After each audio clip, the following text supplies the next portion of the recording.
Yahushua had to come, you know? And that's why the law of sacrifice is done away with through Yahushua's blood, man. All right? If I could just make also a quick point, you know, with that sacrifice taking place, man, you got to think. I mean, the scriptures talk about it too. You know, when Yahushua died, all right, he died, and he Most High risen him up. He rose him up in glory. Mm-hmm. So if you believe in Yahushua that he died for you, that means that you died with him too. That's right, brother. So when you die with him, that means when Yahushua was rose up in glory, that means you have to be risen up in the spirit as well, man. That means that you have to walk after the spirit. That doesn't mean that you can walk around and be a nigga, man, because a lot of people out here are selfish, man. They take the death of Yahushua very, very, very, very lightly, man. Well, they never appreciated it anyway. The scriptures talk about their fathers being the Sadducees and Pharisees. Right. You know, go ahead though. If you have more to say, they took the death of Yahushua very lightly, man, because you got people that mourn Martin Luther King. Okay, you got people that mourn Rosa Parks. You got people that mourn Malcolm X. You got people that mourn men. All right, and Yahushua, he died for the nation of Israel, chiefly for the elect on this side, but ultimately for the whole nation, man. So that means that you gotta hold yourself to a certain standards, right? You just can't walk. You can't walk after your own lust. But that's when you see all these people around you, man. They walking after their own lust, not caring about what they do, not caring about what they eat, not caring about if they having sex with another man's wife, whether he know that woman's married. Okay, people don't take that into consideration. But at the end of the day, like, well, you know, I'm saved, I'm under grace, and this is no, man. That's not what the scriptures is talking about, man. Absolutely, man. Absolutely. Everybody's walking after their flesh. That's why it talks about a carnal mind is enmity with the Most High. You know, that you have that? That's good. It's cool. It's cool. A carnal mind is enmity with the Most High. And when you go into that word enmity, it means an enemy. So if you have a carnal mind, if your mind is full of worldly affections, you're an enemy of the Most High. That's why it talks about if you're a friend of the world, you're an enemy of the Most High. You know? That's why it's a beautiful point this brother brought out, talking about how we died with Yahushua. And with that being the case, we need to walk like we're dead with Yahushua. But we're also alive because everybody else is dead. You know? Exactly. We're alive to this truth. We're alive to the word. We're alive to the Most High, man. We're those dry bones that water hit and actually became living souls. You know? Now we living. You know? But being dead, we're dead to the affections of this world, man.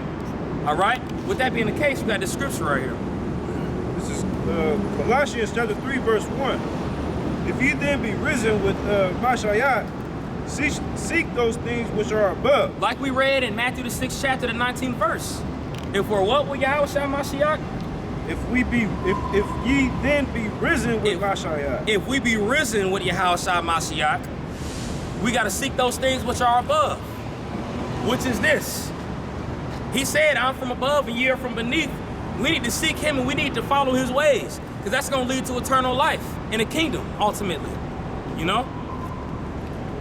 Where Mashiach sitteth on the right hand of our power. That's right. Set your affections on things above, not on things on earth. We're supposed to set our affection on things above, not on things down here, not on these worldly affairs. Because again, like we said, a carnal mind is enmity with the Most High. So if you set your affection on things above, that's a waiver of death, man. Like it says, sin is the wages of death. The wages of death are sin, salaki, you know? Verse 3, for ye are dead, and your life is hid with Mashiach. Again, that goes into what we're talking about, man. When he died, we had died with him. We're dead in this world. We're dead to a lot of these people, man. These people will look at us and look at us like we crazy, you know? But ultimately, that was prophesied that it was going to happen, man. And we're going to continue to do this so we continue to get on this ride so we can get this eternal life. Lord, one of we those men who are the elect. All right? In God, or in our power. When Mashiach, who is our life, shall appear, then shall ye also appear with him in glory. That's right. When he appears, then we're going to appear in glory. Lord, willing, we those men. That's that gift he's talking about. That's that treasure he's talking about, man. All good things. A city full of all good things, that's one of the good things, man, to be in glory with him. Go to Romans chapter 8, verse 16. We're going to be joint heirs to Yahushua, man. Again, Lord willing, we those men. He died for us, just for him to rule and us to rule there with him, man. Now that's a down cat right there, man. He died for us. He raised up from the dead. We died with him. Lord willing, we gonna be raised. We gonna be raised out of this thing, and then we gonna rule with him. Come on, you can't beat that, man. I'd rather choose that any day for $800 check, man, with taxes taken out. Any day. Verse 5, mortify therefore your members which are upon the earth. Which are upon the earth, man. All that BS that was attached to you in the world, you gotta let it go, man. Got to let it go. You have to, man. Brothers brought out a beautiful point last week, going into Facebook, man, and the social media stuff. That's being in tune with this world, man. I ain't gonna lie, I was one of those guys that had a Facebook and stuff, man. Something had to let go. You know? You gotta let that stuff go. That's just an example of a lot of ways, man. You gotta let this world go. You know? Now the scripture does say use the world but don't abuse it, but these people are abusing it. You know? You gotta use it to get by a little bit. You gotta go to work. You gotta be cordial with these people, man. But ultimately, we know we got a job to do, man. And that's to teach, profess the name of Yahweh Hashem Yahweh with boldness and confidence, and come out here and edify the elect. You know? But with doing that, in order to do that, you gotta put away those fleshly affairs, those fleshly matters, man. Is he saying chop your arm off? No, man. But physically, chop that arm off, man. If it's something that's holding you down, man, cast it off and throw it so you don't burn with it, man. Fornication. Fornication. Uncleanliness. Inordinary affection. Evil concubines. And covetousness. That's right, man. This money, these treasures, a lot of these people that we were cool with in the world, man, you gotta cut a lot of them out, man. Or else you're gonna be dragged down with it. I'd rather cut all this stuff out in the world and let the world burn than for me to be attached to something in the world and me to burn with it. No, man, no, I'm good on that, man. I'm gonna do what the Lord had told me to do to the best of my ability. You know? Which is idolatry. For which thing's sake the wrath of our power cometh on the children of disobedience. The children of disobedience, man, the wrath is gonna hit them. It's gonna hit them. The ones that ain't wanna come out, the ones that ain't wanna do the work, the ones that didn't wanna hear the word. The ones poison in the air, 2/3 and these other nations, man. A fire of fury is coming to these people, man. And it ain't gonna be pretty. It's gonna be a very horrific day when the Lord comes, man. When you see them clouds crack open, man, and you see them chariots come down, these people gonna look for us and ain't gonna be able to find us. Lord willing, we those men. They gonna look for us and ain't gonna be able to find us, man. Where'd those guys go? Where'd they go? It's gonna be too late. Like when you go to Wisdom of Solomon, I believe it's the 3rd chapter, the 3rd or 4th chapter. It talks about how they're gonna be astonished of the ones. That's the 3rd chapter? So it's 5? Okay, might as well just go to it, man. These people gonna look in astonishment and amaze like, these niggas? These ones we were throwing stuff at, talking mess about, kept on walking past, thought they sound crazy because they had a picture of this guy with devil horns? These guys right here, the black guys with the beards with the dingy garments? Oh man, we thought it was gonna be those guys with those purple long garments with the wrist things on. We thought it was gonna be TD Jakes. We thought it was gonna be TD Jakes. You know? You thought wrong, man. That's because you couldn't put the world away. Thought it was gonna be yourself. Thought it was gonna be yourself. Con, brother. You thought he was gonna come down and see this man. You thought he was gonna come down with giving out daps and high fives with cotton candy riding on My Little Pony, man. Nah, it ain't like that, man. A big black man's gonna come out there and crack them clouds open. Y'all gonna look at him crazy. But y'all gonna be bowed down though. It says every knee shall bow. Y'all gonna know in that day. But yeah, you got more now. This is Colossians chapter 3, verse 6. For which thing, verse 7. In the which ye also walked sometimes when ye lived in them. That's right. It's good. It's good on that one. That one's good. The water. I got We got that one. Con, bring it out. This is Wisdom of Solomon, chapter 5, verse 1. Then shall the righteous man stand in great boldness before the face of such as has afflicted him. That's right, man. We out here in great boldness. Let me get Ephesians chapter 3, starting verse 13. Go ahead. Good. And made no account of his labors. When they see it, they shall be troubled with terrible fear. That's right, man. When they see these righteous men that was out here preaching in boldness, they gonna see it and they gonna come a fear. Because it's something that they've never thought about. They never pictured the salvation to come the way it's gonna come. They thought people was gonna disappear and their clothes was gonna be left on the ground. Like the, what's that book called? Left Behind?